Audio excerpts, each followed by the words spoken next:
리오프닝은 하나만 봅니다. 여행? 네? 항공? 아니, 하이트 진로요. 뭘 물어보세요. 제일 처음에 선물 옵션 다음 주 만기는 방향성보다는 변동성이라고 보는 게 맞을 것 같아요. 3월 중순까지는 어렵지만 거기만 지나고 나면 뭔가 다 깔끔하게 해결되는 것들이 보인다. 우리가 그 리오프닝주 네. 이야기를 하면서 네. 아니 근데 리오프닝주에 앞서서 지금도 잠깐 얘기했지만 건설주도 지금 같이 좋은 흐름을 보이고 있잖아요. 네. 근데 이 건설주는 뭐 대선 정책주, 그렇죠. 그래서 집에 대한 해결, 부동산 문제 그냥 이해가 돼. 네. 예전서부터 이 이슈로 계속 해왔으니까 그쵸. 단지 아 되게 늦게 시동이 걸리네 그쵸. 이런 느낌인데 네.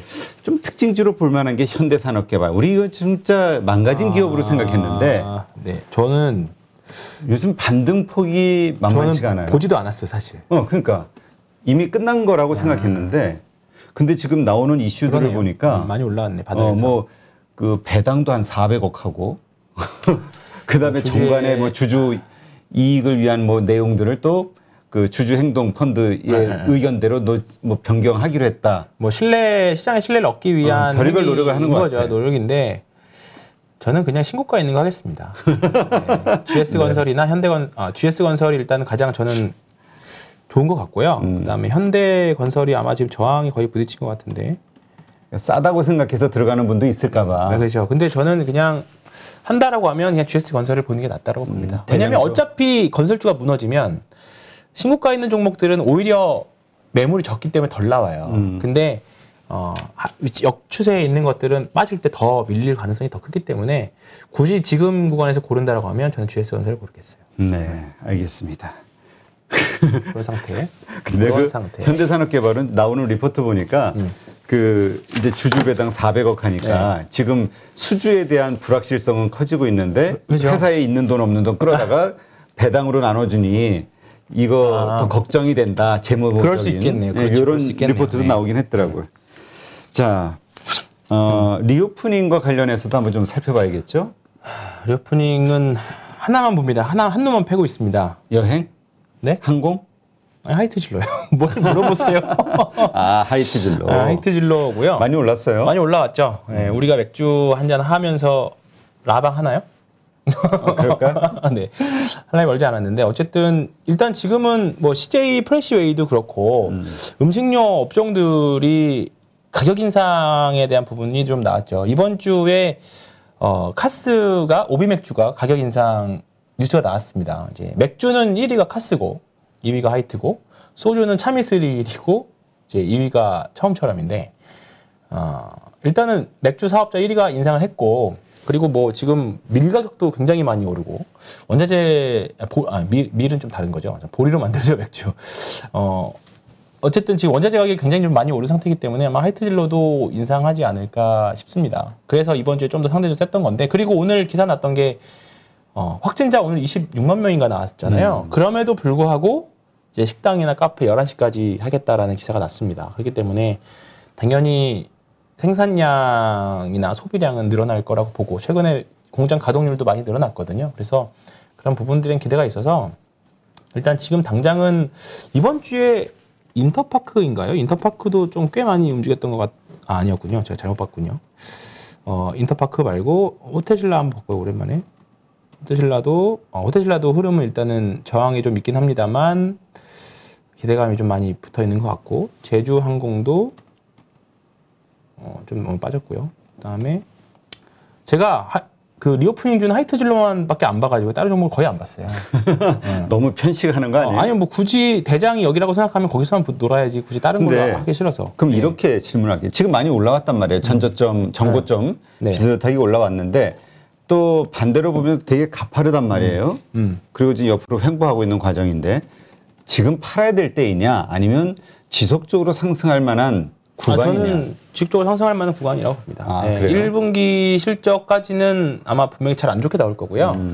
2분기 실적은 좀 낫지 않을까요? 지금보다는 올해 2분기 실적. 그러니까 2분기 실적이라고 하면 한 8월 정도 나올 건데 8월 달까지 실적이 기다리기 좀 힘들 것 같고 어쨌든 이번 여름까지는 한번 해볼 만하지 않을까 싶습니다. 최소한 전고점이었던 4만 원 언저리 부근까지는 일단 한번 가보려고 합니다. 4번 먼저 요 정도까지는. 이 정도까지. 근데 예를 들어서 그런 생각으로 가는데 또 미끄러질 수가 있잖아요. 당연하죠. 당연히 있고. 그럴 때는 이제 우리가 보통 이렇게 단기 트레이딩 개념으로 봤을 때는 손절 처리를 잘해야 되는데 네, 그렇죠. 네. 만약에 계속 갈 거라고 해서 보유를 하든 아니면 새로 들어왔는데 손절을 해야 되는 상황은 어떨 때 해야 되는 건가요? 손절. 내가 샀던 가격에서 뭐 아니면 그냥 계속 또 참고 가야 될까? 이것도 중장기 투자로. 지금은요 손절 떨어지더라도 다시 35,000원 이하로 떨어지더라도 손절에 대한 고민 사실 안 할 것 같아요. 네, 더 다시 오를 것이다. 네, 다시 올라갈 확률이 높을 것 같고요. 왜냐하면 지금 올라가면서 거래량이 계속 터지고 있잖아요. 보시면 올라갈 때는 거래량 터지고 지금 보면 이제 양봉에는 제가 색깔을 이렇게 맞춰놓은 건데 양봉에는 거래량이 터지고 음봉일 때는 거래량이 거의 없는 수준이거든요. 쉽게 말하면 올라갈 때는 누군가 많이 사지만 떨어지는 음봉이 난 날에는 누군가 좀 덜 팔았다는 거예요. 그러니까 그냥 올라갔다 쉬었다를 반복하는 구간이고 그리고 이 대량 거래가 쥐어짜기냐라고 볼 수도 뭐 있지만 대지세가 난 상태에서의 쥐어짜기도 아니거든요. 그렇기 때문에 지금 가장 두려운 거는 갭상승.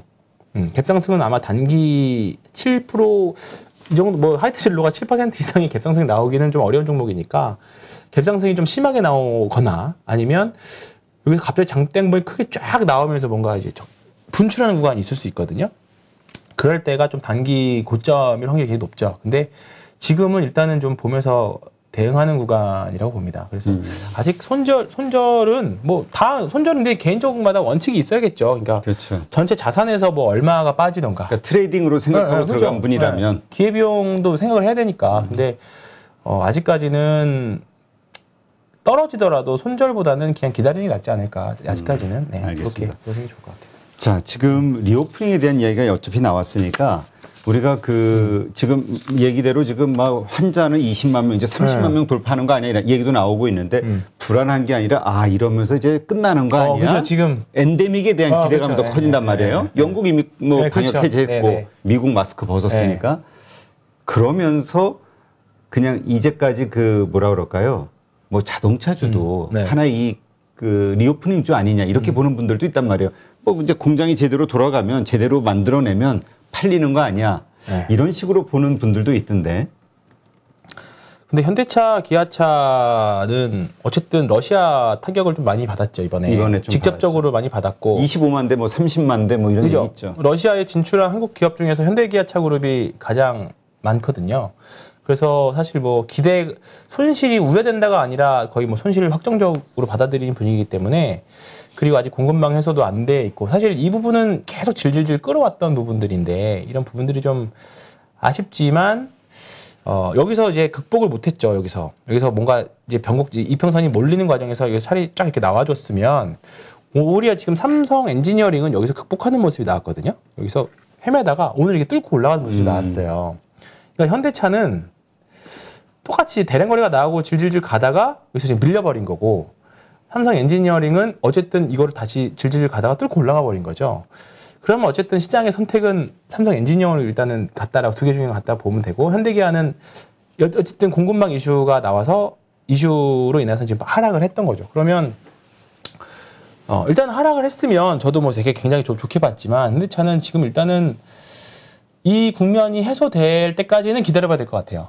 오히려 조금 뭐 이제 러시아 사태가 완화가 되면 좀 단기적으로 반등은 나오겠죠. 그러니까 현대산업개발이랑 비슷한 흐름 나오지 않을까요? 이게 보면 아무리 정말 현대산업개발 망할 것처럼 빠졌다가도 좀 어느 정도 완화되니까 이제 이 그림이 나오잖아요. 그러면 여기도 뭐 한 이 정도 가면 또 헤딩하고 또 내려오겠죠.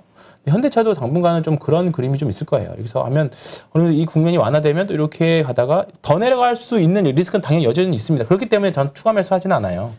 근데 여기서 오히려 이렇게 만약에 여기서 반등이 나오면 여기서 반등이 나왔을 때 이때 살 걸 후회할 필요도 없어요. 그냥 올라오면 한번 정리했다가 또 이렇게 기간 모으면서 좀 다시 한번 추세를 되돌리는 구간까지 기다리기 때문에 저는 일단은 지금 현대차, 기아차 그룹은 더 추가 매수하거나 그러지 않습니다. 그냥 혹시나 단타로만 접근 정도, 단타로만 접근이지 굳이 비중을 늘 필요 없다. 이미 잘 가고 있는 쪽에서 노는 게 낫다. 이렇게 보고 있는 거죠. 알겠습니다. 지금 이제 다음 주 시장 대응 전략을 좀 질문을 드릴 네. 건데 일단 다음 주 이벤트가 많아요. 많죠. 일단 네. 10일 날이 우리 그 쿼드러플 데이인가요? 네, 맞습니다. 네 마녀의 날. 근데 지금 걱정되는 건 외국인들이 선물 포지션이 하방 쪽에 찍어놨기 때문에 많이 빠지지 않겠냐 걱정하는 분들도 있는데. 그렇게도 해석을 하는데요. 지금 옵션의 가격을 보면 굉장히 변동성을 내재하고 있습니다. 그거는 하락에 대한 변동성을 내재하는 것도 아니고 위아래로 흔들어주기를 원하고 있어요. 네, 아직은 방향성이 없다? 방향성이 없는 거죠. 그러니까 오히려 하방을 확실하게 찍어주면 모르겠는데 지금은 상방에 대한 기대감도 많이 있는 상태입니다. 그렇기 때문에 그러니까 외국인들은 혹시나 대외적인 환경이 바뀌면 바로 위로 쳐 올릴 수도 있어요. 그렇기 때문에 무조건적으로 하방에 대한 선물 수량 이런 것들을 보면 당연히 하방 확률이 좀 높기는 한데 이 부분들은 어떻게 될지 모른다고 보고요. 그래서 아까 제가 서두에 제일 처음에 선물 옵션 다음 주 만기는 방향성보다는 변동성이라고 보는 게 맞을 것 같아요. 방향성보다는 변동성이라고 보시는 게 맞을 것 같고요. 다음 주는 여러 가지 변수들이 굉장히 좀 많이 있잖아요. 그래서 대통령 선거도 있고, 그리고 만기일도 있고, 뭐 우크라이나 사태도 계속 이어지고 있어서, 그리고 그 다음 주에 있을 또 FOMC까지 또 직전 주기 때문에 변동성이 좀 많이 있을 거라고 봅니다. 그래서 계좌 그냥 조금 손실이 커서 나 어떻게 할지 모르겠다라고 하는 분은 그냥 어떻게 돌아가는구나 그렇게만 보시고 계좌 안 열어보셔도 될 것 같아요. 그러니까 이번 주, 다음 주도 우리가 사실 오늘 금요일이라 좀 불안하단 말이에요. 그래서 매도하시는 리스크 관리 차원에서 하신 분들도 많을 텐데 일단 다음 주도 어떻게 흘러내릴지 올라갈지 모르나 그냥 지켜보자. 지금은 FOMC 이후까지. 단타 하시기에는 되게 좋은 장이 될 수도 있어요. 뭐 에너지 관련 주식들도 그렇고 그다음에 몇 가지 종목들 봤을 때는 그렇고요. 한번 오랜만에 볼까요? 이거 다음 주 지난 만기일부터 지금까지 선물 누적을 보면 이게 한 5조 매도까지 나갔었거든요. 네, 선물이. 근데 지금 3조 9천억 정도까지 좀 되어 있기는 한데 다음 주 좀 봐야 될 것 같아요. 저도 솔직히 이번에는 예상하기가 굉장히 좀 어렵습니다. 이거는 우리만 어려운 게 아니라 외국인들도 어려울 거예요. 어려울 거라서 지금 구간에서는 콜옵션 봐볼까요? 콜옵션이 매도가 많죠. 풋옵션은 매수가 많고 당연히 이거 보면 당연히 하방에 대한 베팅으로 볼 수 있기는 한데 이거는 언제든지 순식간에 청산될 수도 있으니까 다음 주는 변동성으로 이해하시고 보는 게 맞을 것 같습니다. 네. 오늘 좀 많이 팔다 보니 기관도 팔고 그래서 이제 좀 불안해 하시는 분들도 있을 텐데 그럼 다음 주 월, 화, 수 뭐 이런 흐름에 따라서 또 예상해 볼 수도 있지 않을까요? 그러니까 저는 그래서 빨리 FOMC 끝났으면 좋겠어요. 그때까지는 그냥 뭐가 됐든 외국인들도 방향을 모르고 헷갈린다. 하루하루 그냥 외국인들도 지금 우리나라 대통령이 누가 될 줄 알겠어요. 그것도 모르고 계속 지금 시계저로인데 희한하게 3월 중순 지나고 나면 다 거칩니다. 그래서 이거를 제가 한 달 전인가 말씀드렸던 게 이거예요. 3월 중순까지는 어렵지만 거기만 지나고 나면 뭔가 다 깔끔하게 해결되는 것들이 보인다. 그러니까 그때까지는 변동성이 어렵다. 왔다 갔다. 요즘에 단기 매매해도 진짜 몇 퍼센트 구간 안 나와요. 근데 이제 그거 먹으려고 전업 투자하신 분들은 뭐 하루에 2%, 3%도 고맙습니다 하고 이제 매매하신 분들 많이 있지만 그게 아니라고 하면 일단 지금 구간에서는 변동성이고 또 빠지면 또 올라오는 날이 또 있을 겁니다. 그렇기 때문에 지금 이 정도 2,700 이하에서는 계속 매수가 맞다라고 보거든요. 어쨌든. 그래요? 그러니까, 지금 그렇다면 우리가 지금 코스피 뭐 쌍바닥으로 보시는 분들도 있잖아요. 쌍바닥으로 뭐 삼중바닥은 좀 아닌 것 같고 쌍바닥으로 보시는 분들도 있는데 일단 바닥 확인은 지켜졌다라고 보는 건가요? 지금 여기서 더 악화가 되려면 뭐가 있을까요? 악화가 되려면 뭐 우크라이나 오늘 뭐 우리 놀랬던 게 핵 발전소에다가 원전에다가 무기 쐈다는 거죠. 뭐. 그거밖에 없잖아요. 봐보시면 사실 이렇게 빠졌던 거는 금리 인상 이슈였거든요. 그죠? 근데 우크라이나 이슈를 보면 그냥 여기만 똑 떼서 보면 그냥 자연스러운 흐름이에요. 사실 우크라이나 이슈가 과연 반영됐나? 여기만 보면 별로 그냥 오르락내리락 하는 정도의 변동성이잖아요. 우리가 시장에서 종목들을 보고 있으니까 되게 엄청 힘든 것처럼 보였지만 그냥 보면 2,700선을 안착하기 위한 지금 몸부림 정도이거든요. 그러다가 이제 여기서 이러다가 한번 2018년 10월처럼 이렇게 내려오다가 한 번 더 쭉 빠지는 거 아니에요? 이렇게 볼 수도 있긴 한데 합리적으로 2,600 한 50포인트 정도, 요 정도 여기 딱 여기였던 것 같거든요. 그러니까 여기가 우리가 흔히 말하는 PBR 10배 수준이에요. PBR 10배 수준. 여기 이하부터는 올해 우리나라가 감익이 나오는 것도 아니거든요, 사실. 그렇지. 네, 감익이 나오는 것도 아닌 상태에서의 추가적인 하락은 그 부분을 예측하기 어려워요. 심리적인 부분들이기 때문에. 그래서 2650에서 한 2500포인트 정도. 그러니까 PBR 1배 수준에서 PER 10배 사이. 이 정도 언저리가 합리적인 바닥이라고 우리가 보는 거죠. 거기 밑으로 내려가면 거기부터는 이제 투매 영역, 네, 투매 영역이기 때문에 우리가 뭐 예측하기 어려운 거죠. 네. 그 나스닥 일단 우리 시장은 결국 또 나스닥에 좌지우지 될 수밖에 없잖아요. 나스닥이 그 나스닥 차트는 어떤지도 한번 좀 봐주세요. 지금 너무 불안을 해가지고. 나스닥이요. 이건 상해. 주말을 앞두고 지금 아마 이 방송 나가는 10시 무렵 되면 나스닥 선물지수 막 보면서 되게 긴장하실 거라고. 근데 이미 나스닥 차트가 무너졌다라고 얘기하는 분들도 있어요. 무너졌다고 보여야 되는 거 아닌가요? 그렇죠. 그렇다면 이거는 이런 말 하면 싫어하실 분도 있겠지만 이게 자산 배분의 관점에서 보면 저 이번에 이제 교육 갔다 오면서도 또 한 번 느낀 거지만 이게 자산 배분의 관점에서 보면 이거 주봉입니다. 네. 자산 배분의 관점에서 보면 1등 자산이 그 다음에 1등 자산이 또 1등이 됐던 자산이 별로 없어요. 그러니까 뭐 미국 주식, 한국 주식, 뭐 중국 주식, 유럽 주식, 그다음에 금, 그다음에 원유, 뭐 그다음에 뭐 대체 자산 뭐 이런 것들 봤을 때 한 시절에 자산이 1등 했던 게 그다음에 또 1등 했던 건 없거든요. 2020년도에는 한국 주식이 1등이었고 작년에는 미국 주식이 1등이었고 올해는 저는 그런 관점에서 또 다른 자산이 또 1등을 할 확률이 높다고 보거든요. 어쨌든 지금 중국이 이제 다음 주부터 양해에 들어가는데 양해는 어쨌든 계속 완화 정책이잖아요. 그러니까 저는 차라리 지금 뭐 중국에 대해서 어떻게 생각할지 모르지만 우리가 중국 펀드 투자할 때 중국 장기 투자야 무조건 한 10년 전만 해도. 근데 지금 그 노래 다 사라졌잖아요. 그렇죠. 네. 그러니까 이게 그만큼 이제 장기 투자가 진짜 어려운 거예요. 근데 1년만 놓고 봤을 때 그냥 가장 많이 떨어졌던 자산이 굳이 찾자면 러시아 주식이 가장 많이 떨어졌지만 러시아 지금 50% 폭락했는데 네. 그건 논외로 하고 논외로 하고 올해 가장 1등이 될 수 있는 자산은 뭐 유가가 될 수도 있고 뭐 중국 주식이 충분히 될 수 있다고 보는 거예요. 그러니까 지금 중국이 연초에만 해도 지금 4% 성장률 간다는 얘기 있었거든요. 근데 그러면 항상 나오는 논리가 있죠. 중국이 4% 성장이 예상된다. 그러면 당연히 공산당에서 부양책 나오겠지 했고 실제로 부양책을 쓰고 있잖아요. 지금. 네, 그러니까 상대적으로 올해 중국이 좀 더 강할 수도 있다는 생각이 좀 들죠. 중국에 대한 뭐 무한 불신을 가지고 계신 분이라고 하면 그냥 흘려 들으시고요. 그냥 중국 자산의 그냥 배분 관점에서 본다라고 하면 중국 자산도 차라리 올해는 좀 낫지 않을까 싶습니다. 그러니까 뭐 그 얘기 하더라고요. 그 이경민 팀장하고도 그 방송을 하면서 하는 얘기를 들어보니 이제 돈을 유동성을 막 풀어대고 경제를 살리기 위해서 노력을 하니 그 돈이 몰리는 정책주 그쪽에 근데 이제 그게 과거처럼 이런 구형 인프라가 아니라 디지털 인프라 쪽이라 결국은 기술주 성장주가 그렇죠. 되지 않겠냐. 예. 그러니 미국은 성장주가 폭락하고 급락하는 상황, 중국은 기술주가 올라가는 그렇죠. 상황. 이 상황에서 한국의 주식은 어디가 영향을 받을 것이냐 이거 가지고 좀 토론을 했었는데 어디가 흥미로워요. 예? 어디 가십니까? 궁금하면 보세요. 알겠습니다. 내일 올라가니까. 네, 알겠습니다.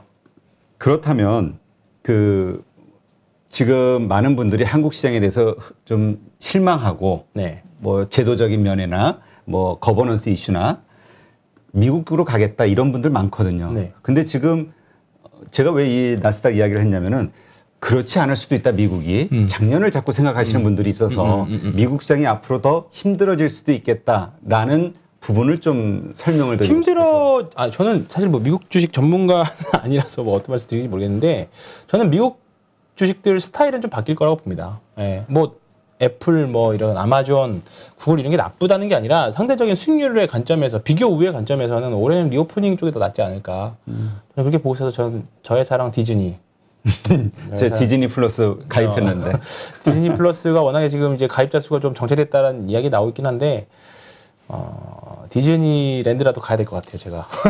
그러니까 하여튼 그렇지 않을 수도 있지만 하여튼 이 미국 시장도 이러한 면이 있다는 거 요거를 보시면서 판단하고 가는 거와 아니 우리가 그거를 2020년도에 한국 주식이 계속 올라갔을 때 2021년도 계속 올라갈 것처럼 생각을 했지만 꺾였던 영원한 것처럼 주식 상승은 없습니다. 그러니까 영원한 상승은 없기 때문에 지금은 당장은 미국 주식 왜 이러지 하실 수 있지만 금리 인상을 하면 할수록 성장주들한테는 당연히 부담될 수밖에 없거든요. 그러니까 성장 주식들에서 좀 이제는 사실 좀 무조건 미국 빵 주식들뿐만 아니라 이제 많은 주식들을 이제 보실 건데 미국 주식도 자산 배분 분명히 필요할 거라고 생각을 하고요. 저는 올해 한국 주식도 충분히 해볼 만하다고 봐요. 이미 작년에 고생을 했기 때문에 그런 관점에서는. 네. 알겠습니다. 하여튼 뭐 신흥국 쪽에 돈이 몰리고 있다고 데이터가 그렇게 알려주고 있다고. 그렇죠. 예, 그런 얘기를 극신흥국 쪽. 뭐 최근에 브라질 같은 경우에도 환율이 굉장히 많이 올라왔거든요. 이제 그런 쪽이 이제 사실 리오프닝에 대한 수혜를 더 강력하게 받을 수 있는 부분들이니까. 네, 알겠습니다. 네, 이제까지 신한금융투자 서울 파이낸스 센터 황유현 팀장과 함께했습니다. 오늘 좋은 인사이트 고맙습니다. 고맙습니다.